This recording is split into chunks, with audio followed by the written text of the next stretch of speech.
My man's Ippo just took his first L. So now what? He spent this entire time grinding to get up to this stage, to get to this fight with Date, the reigning champion, but fell short at the very end. And if that didn't sting enough, it's Ippo's first time tasting defeat on the professional level. Ippo's overcome a lot through this series, but the road back into the ring isn't gonna be so easy. Picking up from last episode, we start off outside of Ippo's prep room. Aoki and Kimura are talking about the damages, and turns out it's not as bad as they might have thought. Apparently, it's not even as bad as his previous fight with Vogue, but if the fight would have went on any longer, then things could have ended up extremely different. Out the cut, Unk pulls up. Before he goes into the room to talk to Ippo, Aoki's stopping him, saying that he can't just go in there and talk crazy like he normally does. At this point, we all know how Unk gets down. He the exact type to go in there and kick Ippo while he's down, but Aoki and Kimura know that Unk doesn't know how it feels to lose, so he's the worst person to hear from after taking an L, especially your first one. They know by experience. Unk's like, alright, I hear you. I ain't gonna say nothing too spicy. I'm gonna be real kind and real gentle to my nephew today. I'm capable of doing it all. I don't gotta be cracking jokes all the time. I could be serious. I could be kind-hearted. I could be gentle. Aoki and Kimura know damn well he's lying. And as soon as opens the door, we can see this devious grin on his face. We know he's about to talk crazy. The reason that he's smiling like this is because he sees Ippo over there depressed after the loss. But it's not just Ippo. Everybody's down after the loss. I mean, how could you not be? It had just ended like 2 minutes ago. But Gramps is in there apologizing, saying that their strategy going into the fight was a little too shallow. He thinks that he should have done more research on Date, but Yagi's saying there's no point in being down about it now. Ippo turns it around and actually gives an apology of his own. He says that he doesn't remember most of the fight, but says that he probably lost because he wasn't able to fully follow Gramps' instruction. He gets up and bows, formally apologizing, asking coach to continue training him. He's saying that he'll continue to train and practice and try to get better so he can win his next fights moving forward. Watching from the entryway, Unk, Aoki, and Kimura can all tell that the loss hasn't really settled in for Ippo yet. The realization of all the hours, blood, sweat, and tears over the past 3-4 months have resulted in an L. He just hasn't fully conceptualized it yet. Suddenly, Unk walks up. They just hold this eye contact for a minute, and Ippo's thanking Unk for coming out to watch the fight, but Unk's not responding. Aoki and Kimura can just feel the buildup from Unk. They're getting ready to stop him by force, at least. They gonna try. They obviously don't want Ippo to get put down even more after being in this vulnerable state, but Unk actually says he put up a really good fight. It was a pleasure to watch, and surely next time Ippo's gonna do better. We see nothing but shock from Aoki and Kimura, and even Ippo at this point.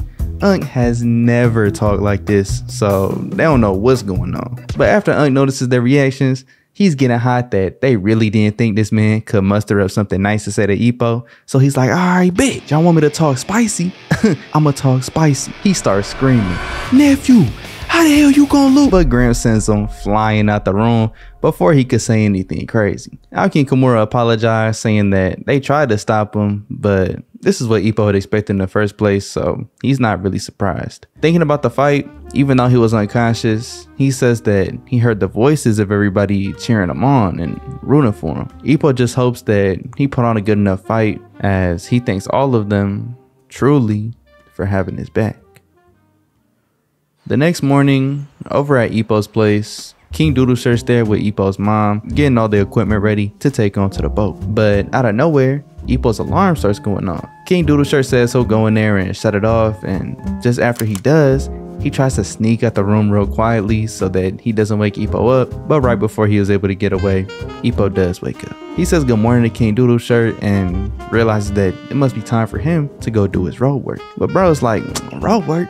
The match was yesterday, bro. You gotta get some rest. You gotta sleep. Ippo just seems puzzled at what he just said, but then finally realizes that the fight is actually over with. He had completely forgotten that he had lost. This is part of what Aoki, Kimura, and Unk were thinking yesterday. The loss hasn't fully settled in, and it's almost as if he's gotta relive the feeling of losing all over again. He just apologizes to King Doodle Shirt since he came all the way out there to cheer for him, but it ended up in the L. They go to the living room area and Ippo's reading the paper over the loss. As Fuji had said yesterday, Date's returning the title and is going to focus on capturing the world title. King Doodle Shirt saying that it truly was a good match to the point where it had him and their old classmates, even their old teacher, in tears. Ippo's thanking him for the support as always, as he just thinks about how he had gotten this far with Date as his goal, but right before being able to reach him, he fell short. But then King Doodle Shirt points out the article below it, stating that the upcoming title match is going to be Vogue versus Sendo. Just being a true fan of boxing, Ippo's hyped just thinking about it, as he's wondering who's stronger between the two. And seeing Ippo show some life in his face is making King Doodle Shirt glad that he's in good enough shape to appreciate it. He goes ahead and makes his leave so he can get back to work, as Ippo just sits there staring at the paper. Over at Kamigawa, Ippo's catching up with Gramps and Yagi, explaining that the doctor says he's gonna recover just fine. Gramps is obviously thankful, but pretty much tells Ippo that he still needs to take his recovery extremely seriously. He suspends Ippo from all boxing activity for 3 whole months, saying that the accumulated damage over these past fights is not to be taken lightly. If anything, Ippo should be grateful that Gramps isn't suspending him for longer. Ippo just walks off, looking at the heavy bag on his way out, and he starts punching on the heavy bag like Gramps ain't just telling him to stay away from everything boxing. Gramps is yelling at him to go home, and Ippo's apologizing, running back as fast as he can. Yagi says that it seems as if Ippo's in good spirits and is glad that he's not taking the loss too harshly, but Gramps knows this is only the beginning. Slowly, over time, the reality of the loss is going to settle in, and he says it'll gradually become more and more suffocating the more that he has to face it. Not many can properly regain their footing, so by no means is it going to be an easy task.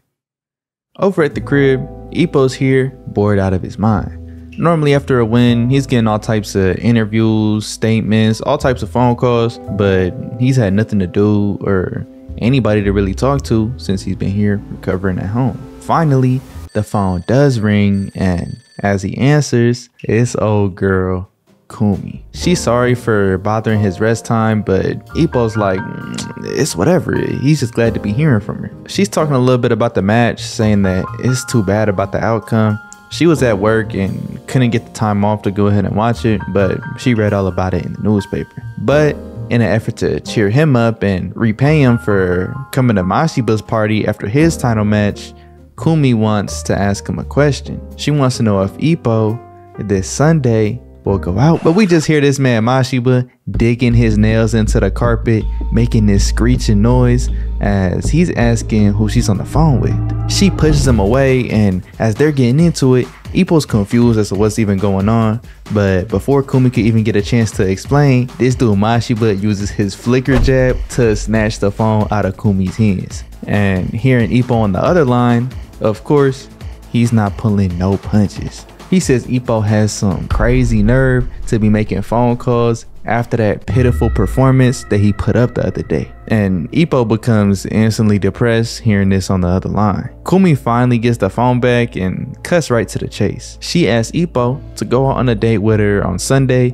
and though he's still down in the dumps from that 2-second interaction with Mashiba, he agrees. We fast forward to seeing their date at the amusement park. They're having a good time, going on roller coasters, all different types of rides, a whole 9 yards. And after the first handful of rides, they're having a little break, getting some food, some drinks, whatever. Kumi's complimenting Ippo on his strong stomach for roller coasters, as he says it's really nothing for him. He's just having fun spending time with her, especially since he hasn't come to any amusement park since he was back in elementary school. Remember, up until Ippo took up boxing, all of his time was spent working on the family business, so he didn't really have time to come and do things like this. This is not only a breath of fresh air, but he gets a chance to do some things that he wasn't really able to do because of his prior commitments. But he says that Kumi's probably more used to them since He's assuming that she's pretty popular and must have come out on dates like this in the past. But she denies, saying that the only time that she did outwardly have a crush, he had ended up walking her home, but they ran into Mashiba, and of course, this man Mashiba pressed him, and that dude never talked to her again. She's never had a boyfriend because of how protective Mashiba is, but she says that that's just a part of him being a good brother. And part of the reason that she's working up to become a nurse now is so that she can become more knowledgeable and take better care of Mashiba, since it still worries her that he's in the ring boxing. She still fully doesn't understand the appeal of fighting in the ring, but after being around Mashiba for so long and spending time with Ippo, Kumi says that she's slowly beginning to understand.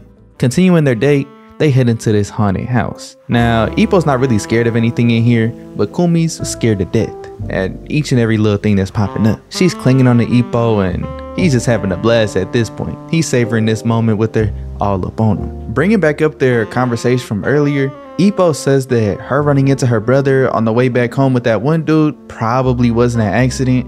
Mashiba likely had went out of his way to keep an eye on her and play that big brother role just to make sure that everything was going okay. Ippo even says if he knew about today, then he'd probably be here too. When Kumi's like, oh, he does know about today. He heard me talking with you about it on the phone. And after a little jump scare from the haunted house, Ippo is trying to calm Kumi down, but out the corner of his eye, he sees Mashiba staring him down, digging his fingers into the wall. Ippo immediately ditches Kumi and dips right out of the haunted house, completely leaving her in the dust. Outside the venue, she can't believe that he just left her in there like that. Ippo swearing up and down that he saw her brother, but Kumi doesn't believe him. She's saying that there's no way he would go that far. She's old enough to go out on dates and go by herself. When Ippo finally calms down, realizing that she's probably right, he must have been seeing things. While in line waiting for their next ride, Ippo looks off in the distance, seeing Korakuen Hall. He realizes that he's in this area all the time, but has never seen the hall from above before. He's thinking about how it was just the other day that he had fought and lost, but tries not to be too hard on himself over it, since there's no going back in time and changing it. What's done is already done. He just has to focus on the present and how he moves into the future. After the date with Kumi is finally over, Ippo sends her off and begins making his way home. He ends up seeing a crowd full of people waiting in line for this upcoming wrestling match, and thinks that there must have been a big line waiting for his match as well. He begins reliving the pain of the loss, but this time focusing on all of the people that had come out to support him. Originally, he had felt that if he had put up a good fight, then he could take the loss happily, and even though everybody praised his fight and all the effort that he put in, he still just can't believe that he lost. He's just thinking to himself, repeating over and over how much he really wanted to win.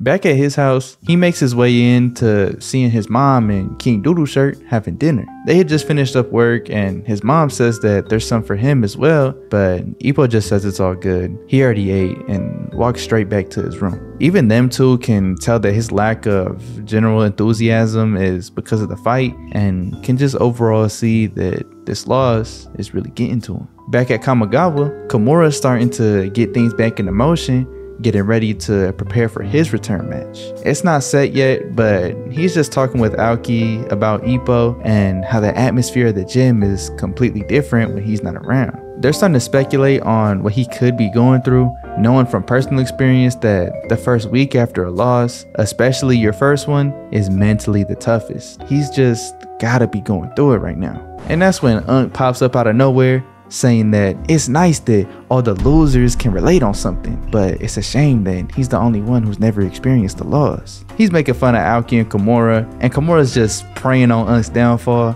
wishing that he could just lose just once so he's not so arrogant. But Aoki brings up that Ippo might not actually be doing so bad, since he heard some news about Ippo from Kumiko herself, which is the girl that he had gotten together with back on that bowling date. But she's co-workers with Kumi, and he's talking about that date that Ippo had went on. Out the cut, Ippo walks in and Unk starts going crazy on him. He can't believe that he would spend his recovery time fooling around with the girl after a loss. But Ippo's explaining that they just went to an amusement park, and Unk's like, "Oh, nephew, you boring as hell. Don't get me excited over no little lame like that." Ippo didn't even say anything about it in the first place. He didn't even get a chance, so he can't believe what he's hearing. But Ippo explains that he's not here to get back into training or anything. He's of course still suspended from doing all types of activity.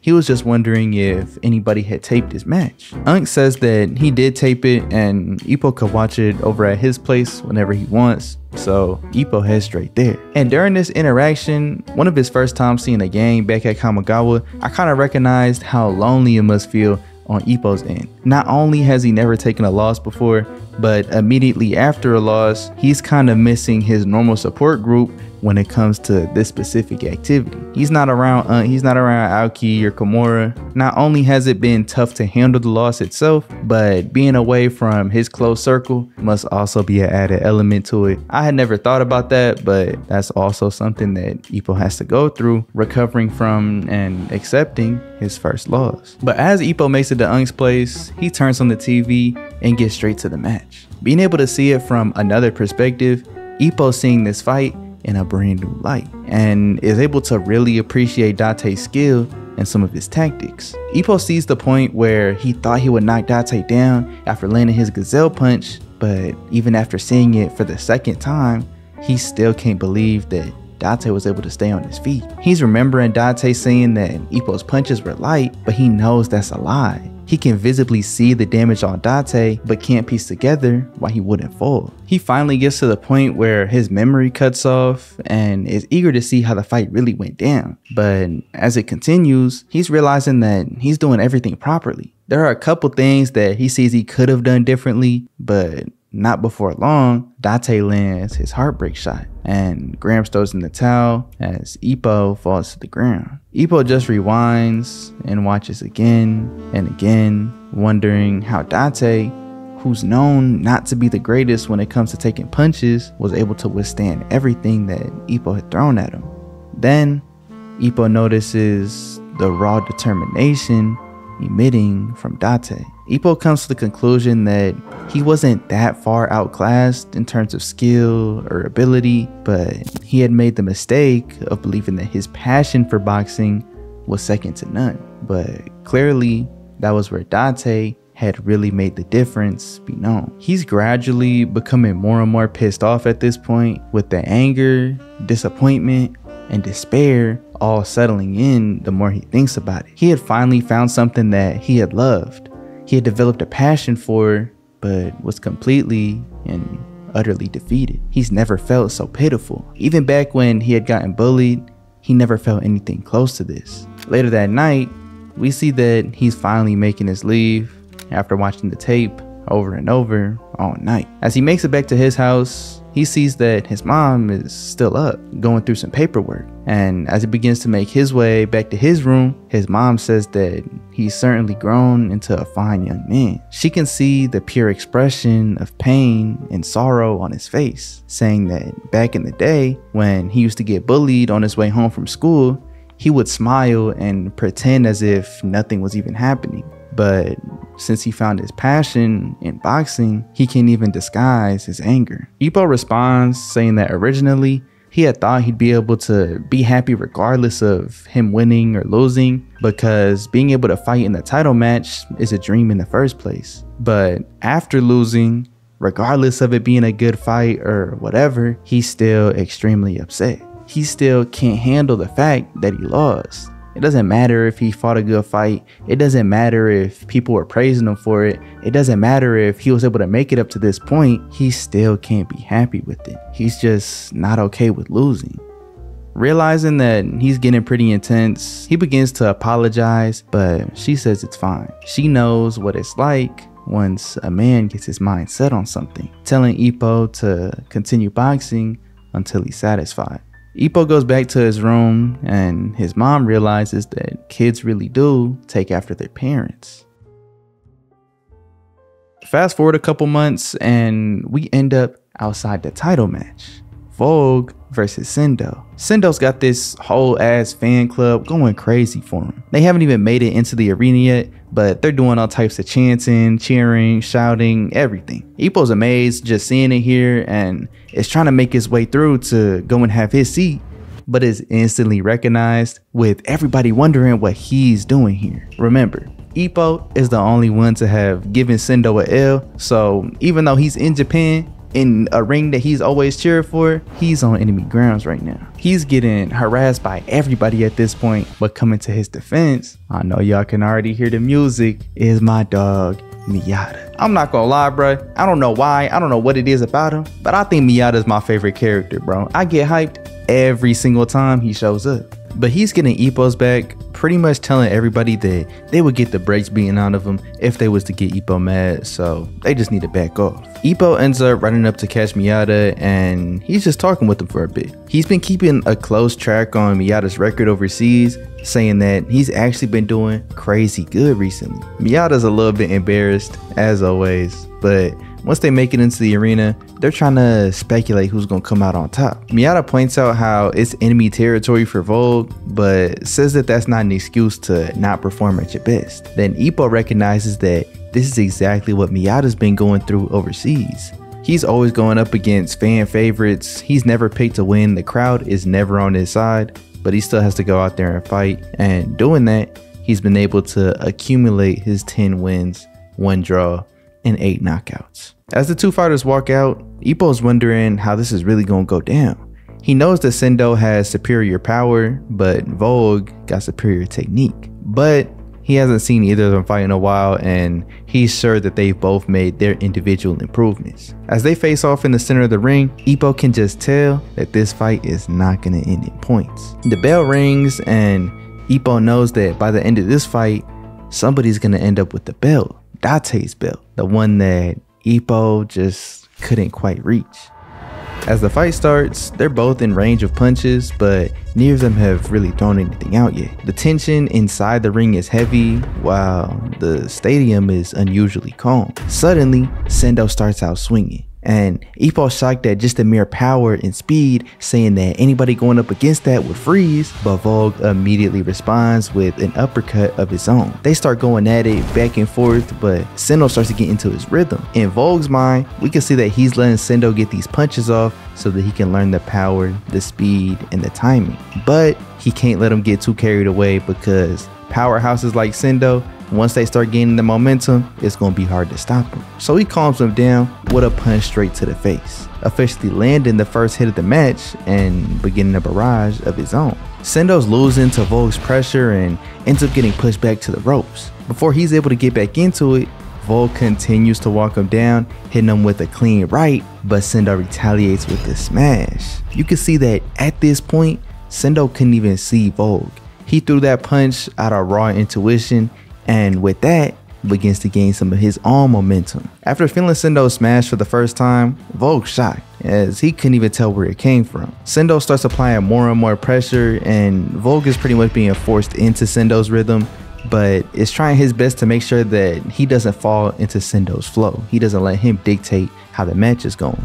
He tries retaliating, but Sendo lands another smash, launching Vogue back, but he doesn't fall. Ippo's surprised that Vogue's been able to take back-to-back smashes, and when Sendo rushes in to continue his attack, Vogue retaliates with his white fang, but he won't fall either. Ippo's shocked once again, cause that's the same punch that sent Ippo straight to the ground, but Sendo just took it like a champ. Suddenly, Ippo's beginning to realize that both Sendo and Vogue are beginning to look like how Date had looked in his own match. But finally, the bell rings and the first round is officially over. As Ippo and Miyata are talking a little bit about the round, Ippo finally figures it out. That look that he sees both Vogue and Sendo have, that look that he's comparing to Date in his own match, is birthed from both fighters firmly believing that they're gonna win. There's no possibility in either of their minds that they lose, and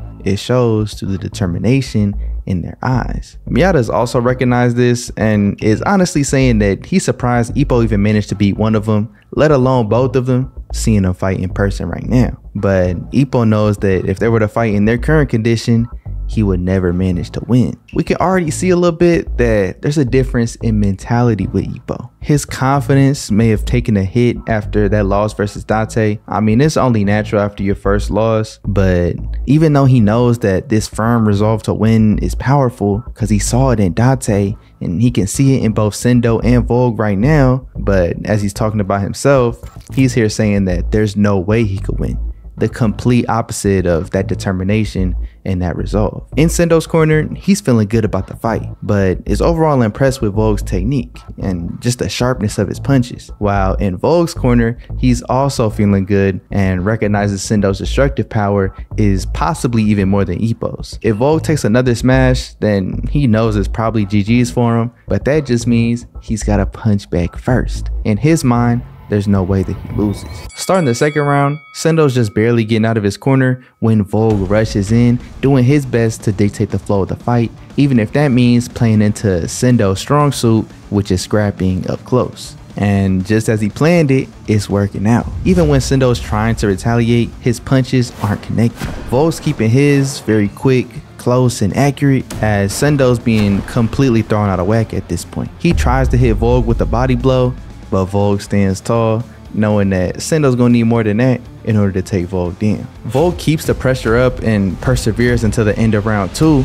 as he was able to keep Sendo locked up in that corner for that whole 3 minutes. Vogue, talking to his coach, Remuda, is saying that he needs to keep from taking on too much body damage. His mind can still work, but if his body can't keep up, then he's gonna fall behind. Playing this little close-up scrapping style is effective, but just as risky. Back in Sendo's corner, he's even more amazed at Vogue's technicality. Sendo knows that he has the advantage in terms of power, but is surprised to realize that the gap in technicality is even bigger in between the two of them. In the next round, Sendo's continuing to get pieced up, but is committed to sticking to his guns because he doesn't know any other way to fight. That's all he does. But sticking to his way is getting him completely beat up. We fast forward and he's looking terrible at this point. It's round 6, but he's still determined to keep on pushing. He needs to win and challenge Ippo again. He's not resorting to any other reality. He sends in a punch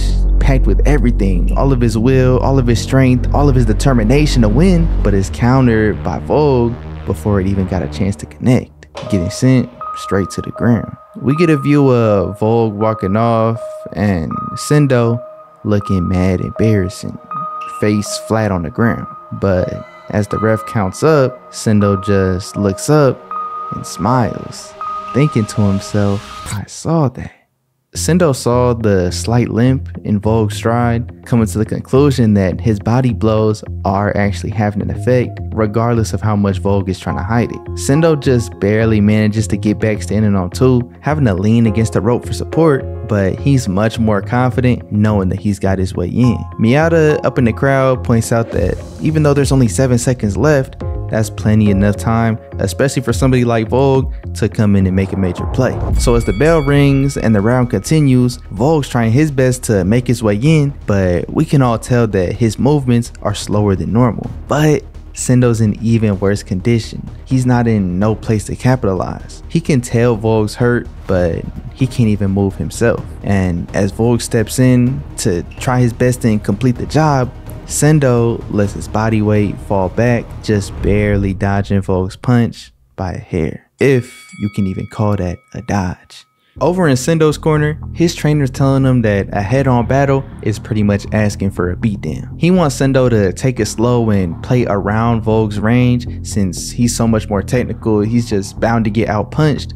But Sendo doesn't roll that way. He says that if he don't take Vogue on in a straight-up fight, then this whole title would be meaningless. Over in Vogue's corner, he's telling his trainer that even though the body blows are doing damage, they all expected that. They all predicted this. They knew that was going to happen going into the fight. There was no way that he would get through an entire 10 rounds with a strong puncher like Sendo without taking some hits. And this is when Remuda truly recognizes that Vogue has become a strong fighter. That weak spot, that pity that Vogue used to feel for his opponents in the past, is no longer there. As round 7 begins, Sendo's recognizing how similar the situation is to his fight with Ippo. The crowd is chanting his name and the fight was just starting to get ugly, but this time, Sendo's gonna make sure not to let his people down. He throws a barrage towards Vogue, and Vogue is noticing that the crowd is giving Sendo a boost. They're all chanting his name, but he says it doesn't bother him. With his love for boxing ever since he fought against Ippo, Vogue says that that's all he needs to fight in any type of environment,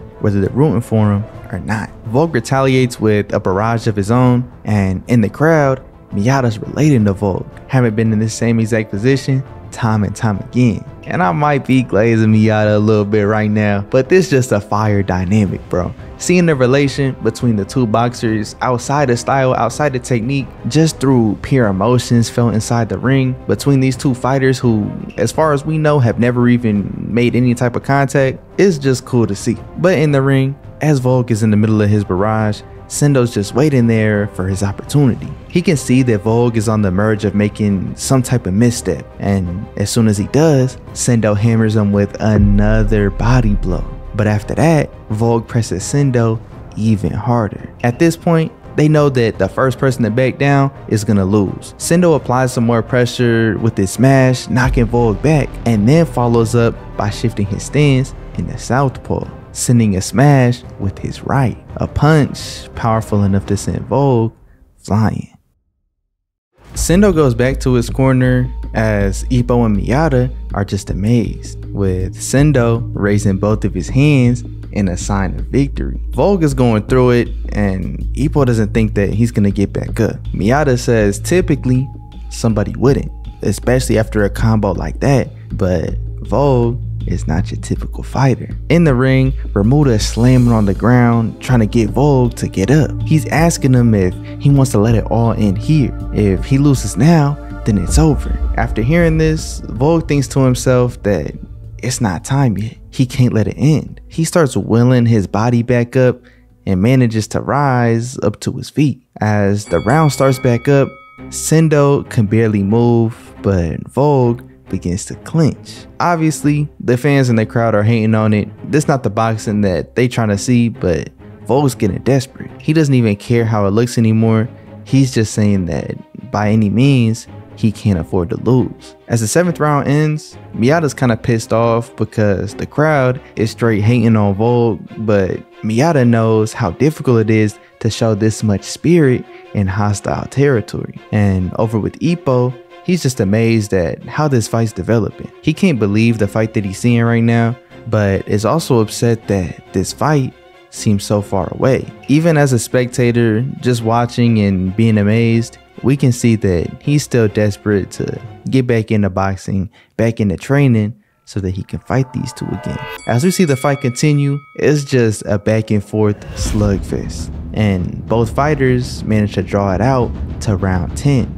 The final round. Of course, at this point, Sendo's fan club is going crazy in the crowd, but we know that it's not having any effect on Vogue. If anything, he's realizing that it must be putting pressure on the Sendo to not let his fans down. In Sendo's brain, he's giving props to Vogue, saying that he truly is amazing. So amazing that Sendo himself feels lucky to be fighting somebody such as Vogue, as they both reach out for a glove tap. After their sign of appreciation, sign of respect, they get right back into fighting. Sendo rushes in, knowing that if things stay at the current pace, he's gonna lose because of points. So he has to get another knockdown in order to win. Vogue knows that while he does have the lead, the difference is slim. He wants to knock Sendo down in order to make his lead as definite as possible. They're continuing to go at it as intense as ever when suddenly Vogue slips and falls. Ippo is shocked at the sudden fall, but Miyata is saying that there was no impact. He just barely slipped. But in the ring, the ref calls it down. The crowd starts cheering, but Bermuda in Vogue's corner is fuming. Vogue's already gotten back up to his feet, pleading to the ref that it was just a mere slip. He didn't make any contact at all, but the ref isn't budging. Vogue pushes the ref out of the way and goes right at Sendo, who's up against the ropes. Vogue's making this last minute attempt to regain the points that he had lost, but as the announcer calls out, it's too late. Sendo's there, looking beat up all against the ropes, and Vogue is just looking down at him. Since the fight didn't end in a knockout, it goes down to the judge's decision, and because of that last minute knockdown, Sendo wins. Of course, Vogue can't believe it, but Sendo can't believe it neither. Knowing his character and his overall pride as a fighter, this isn't how he wants to win. But regardless, the Japan featherweight belt goes to him. Ippo's shocked at what just happened, but ends up applauding for Sendo until he sees Vogue. He has this down expression, which at this point, how could you not? Ramuta's even arguing with the refs, demanding a recount, refusing to accept this as a result, but Vogue just puts his hand on his shoulder, signifying him to give up. But as he's making his way out the ring, Sendo approaches him. Just a minute ago, Sendo refused to hold his arms up in victory, even though his trainers and his staff was urging him to. He's talking to Vogue, saying that he doesn't feel like the champion after being beaten up so badly. Winning because of a last second slip, they both know that there was no contact that was made, but he has no choice but to accept the win. Though he says it'll only be temporarily, telling Vogue that any challenge that he gets from him, he'll make a priority. Sendo's telling Vogue that next time, he wants to settle it for real, but Vogue just looks down with this lifeless expression in his eyes, asking what next time as he leaves the ring. Seeing Sendo in the ring after being crowned the champion, Ippo's more eager than ever to get back to it. He wants to train, practice, and fight as soon as possible. As he's making his leave from Korakuen Hall, he's pondering on everybody's success in the world of boxing, truly amazed at all their skills. He knows that he needs to catch back up as soon as possible, and that first step is getting the Japan title. He needs to get in shape to challenge Sendo. We get a view back at Kamigawa, and Ippo's finally back training. He's doing some punching on a heavy bag when Gramps walks up telling him he's got a phone call. Turns out it's from Fuji. They're talking a bit about the featherweight title match between Sendo and Vogue, but Fuji's like, let me just cut straight to the point. I got some news that I gotta share with you. He tells Ippo that Ottawa Gym is severing its contract with Vogue, and he's being sent right back to Russia tonight. Ippo can't believe what he's hearing, but Fuji doesn't know too much beyond that. Gramps chimes in a little bit, saying that individual gyms may have their own reasons, but foreign boxers are only brought in order to bring the name up of the gym specifically. But they can't keep providing for a fighter who doesn't bring in fans. Ippo's shocked that somebody like Vogue couldn't bring in fans, being so strong and technical, but Gramps points out that he's already lost back to back. His market value has already depleted. Ippo's surprised, but Graham speculates that Vogue must have known this a long time ago. He's only fought in 5 pro matches up to this point, but everything weighed on those 5 fights. Reminiscing on the title match, Ippo realizes why he showed so much spirit and so much tenacity, more than he ever did before. Why his coach was so upset with the ref, and why afterwards Vogue had such a depressed look on his face. They both knew that this was gonna happen all along. It's not friendly, but Graham says it all takes part in the world of professional boxing. But out the blue, pulls out a W move, saying that Ippo might be able to take a taxi straight to the airport and meet up with Vogue before he makes his leave. Ippo thanks him and immediately dips, as Kimura's shocked, saying that maybe is kind-hearted after all. He just says he knew that's what Ippo truly wanted deep down, so he had to. But thanks to that, he's fresh out of money. But Aoki realizes that that's his wallet that he just gave Ippo the money out of. I knew this was a little too nice and too on the spot for to not have had some type of scheme behind it. But over at the airport, after doing a little bit of searching, Ippo finally runs into Vogue. But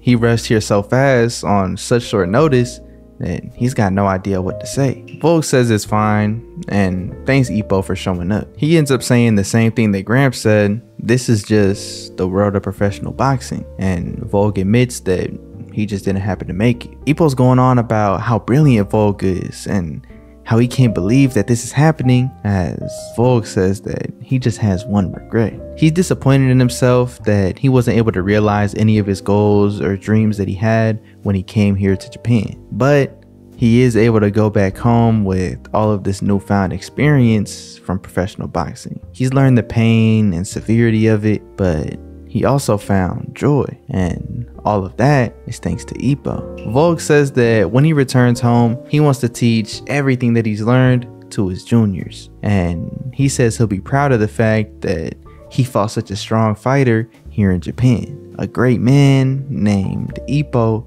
Makunouchi. Ippo's shocked, saying that he doesn't deserve this type of praise, but Vogue says by the time that he's training his juniors, he wants Ippo to be the champion, not of Japan, but on a bigger stage. Remuda calls out Vogue, saying that it's time to go, as Vogue gives Ippo a parting gift. They've gotten a bit old, but he hands Ippo his boxing gloves to remember him by. And as his parting words, Vogue tells Ippo that he assumed he'd be fighting in Japan for a very long time, so he worked hard to study Japanese. But since he's going back home, he's not going to have any use for it, so this will likely be his last time ever speaking the language. He says, "Makunouchi, sayonara."